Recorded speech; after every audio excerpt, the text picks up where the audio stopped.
ஆண்டவராகிய இயேசு கிறிஸ்துவின் நாமத்தினாலே இந்த காலை வாழ்த்துதல்களை உங்களுக்கு நான் தெரிவித்துக் கொள்கின்றேன். நாம் கர்த்தர் ஜீவிக்கின்றபடியினாலே அவருக்குள்ளாய் நானும் நீங்களும் ஜீவிக்கின்றவர்களாக இருக்கின்றோம்.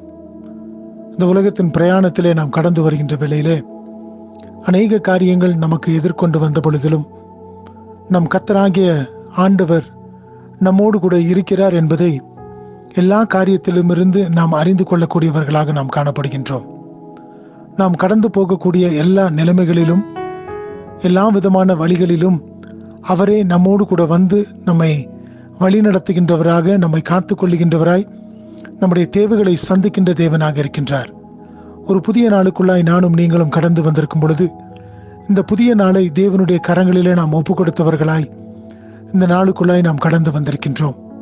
ஒரு புதிய நாளை காணும்படியான ஜீவனையும் சுகத்தையும் பலத்தையும் கொடுத்திருக்கின்றார். அநேக பேருக்கு இல்லாத ஒரு கிருபை, ஒரு இரக்கம் நம் மீது அவர் பாராட்டியிருக்கின்றார். அப்படி என்று சொன்னால் நானும் நீங்களும் எவ்வளவு விசேஷம் உள்ளவர்களாய் நாம் காணப்படுகின்றோம். நானும் நீங்களும் விசேஷித்தவர்களாய் காணப்படுவது அவர் நம்மோடு கூட இருக்கின்றபடியினாலே. வேற ஒன்றுமில்லை. இந்த உலகத்தில் நாம் எப்படிப்பட்ட காரியங்களை நாம் பெற்றிருந்தாலும் கர்த்தராகிய இயேசு கிறிஸ்துவானவர் நம்மோடு கூட இருக்கும் பொழுது அவர் பெரிய காரியங்களை செய்து நம்மை வழி நடத்துகின்ற தேவனாக இருக்கின்றார். ஆகினாலே இந்த காலை வேளையிலும் கூட நீங்கள் ஒரு எதிர்பார்ப்போடு கூட இந்த புதிய நாளுக்குள்ளாய் பிரவேசித்திருப்பீர்கள் என்று சொன்னால் உங்களுடைய எதிர்பார்ப்புகளை, உங்களுடைய வேண்டுதல்களை, உங்களுடைய தேவைகளை சந்திக்க தேவன் போதுமானவராக இருக்கின்றார். ஒன்று மாத்திரம் நிச்சயம், அவரை நாம் சார்ந்து கொள்ளும் பொழுது அவர் நம்மோடு கூட இருந்து செய்யக்கூடிய காரியங்கள் பெரியதாய் இருக்கின்றது.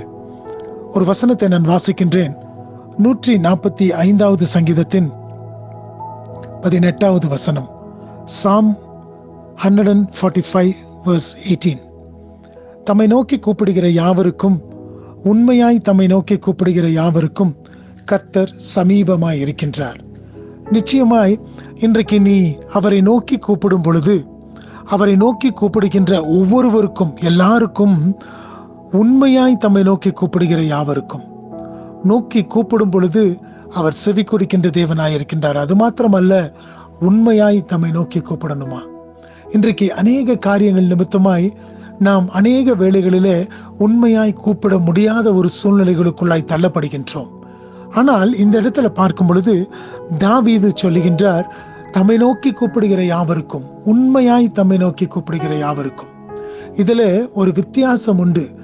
அவரை நோக்கி கூப்பிடலாம், ஆனால் உண்மையாய் தங்களுடைய முழு உள்ளத்தோடு கூட, தங்களுடைய முழு ஆத்மாவோடு கூட அவரை நோக்கி கூப்பிடுகிற யாவருக்கும் கர்த்தர் சமீபமாயிருக்கின்றார். எனக்கு பிரியமான சகோதரனே, சகோதரியே, இந்த நாளிலும் கூட நீ அவரை உண்மையாய் நோக்கி கூப்பிடும் பொழுது அவர் உனக்கு சமீபமாய் இருக்கின்ற தேவனாக இருக்கின்றாராம். வேதத்தில் நாம் பார்க்கின்றோம், இவ்வளவு பெரிய தேவனை இவ்வளவு சமீபமாய் பெற்றிருக்கின்ற ஜாதியே ஆகிய நம்மை காட்டிலும் விசேஷித்தவர்கள் யார் என்று சொல்லி. ஆம், எனக்கு பிரியமான தேவச்சனமே, நம்மை காட்டிலும் இவ்வளவு பெரிய தேவனை இவ்வளவு சமீபமாய் பெற்றிருக்கின்ற ஜனங்கள் யார்? நானும் நீங்களும் பாக்கியம் பெற்றவர்கள்.